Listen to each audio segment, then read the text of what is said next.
দেশের দ্বিতীয় বড় ব্যাংক পঞ্জাব ন্যাশনাল গ্রাহকদের জন্য অত্যন্ত বড়সড় খবর।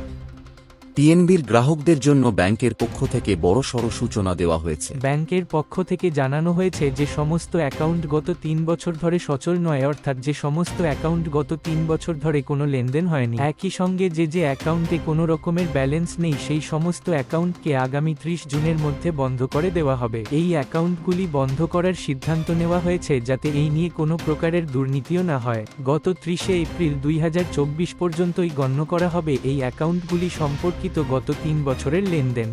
ডিম্যাট অ্যাকাউন্ট সংক্রান্ত অ্যাকাউন্ট, এসআই, স্ট্যান্ডিং ইনস্ট্রাকশন সহ লকার অ্যাকাউন্ট, নাবালকদের অ্যাকাউন্ট অর্থাৎ সুকন্যা সমৃদ্ধি, প্রধানমন্ত্রী জীবন জ্যোতি বীমা যোজনা, পিএমএসবিওয়াই, এপিওয়াই, ডিবিটি ইত্যাদির করানে খোলা অ্যাকাউন্ট বন্ধ করা হবে না। আদালত, আয়কর দফতরের পক্ষ থেকে ফ্রিজ করা অ্যাকাউন্ট বন্ধ করা হবে না। দেশের অন্যতম বড় বেসরকারি ব্যাংক আইসিআইসিআই ব্যাংক ভারতে ইউপিআই পেমেন্টের জন্য আন্তর্জাতিক মোবাইল ফোন নম্বর ব্যবহারের ক্ষেত্রে সুযোগ দিয়েছে। একইভাবে ব্যাংকের পক্ষ থেকে জানানো হয়েছে কোনো ভারতীয় কিউআর কোড, ইউপিআই আইডিতে বা কোনো ভারতীয় অ্যাকাউন্ট নম্বরে টাকা পয়সা পাঠাতে পারবে। একই সঙ্গে দৈনন্দিন পেমেন্টের ক্ষেত্রে বিশেষ সুবিধা দিয়েছে।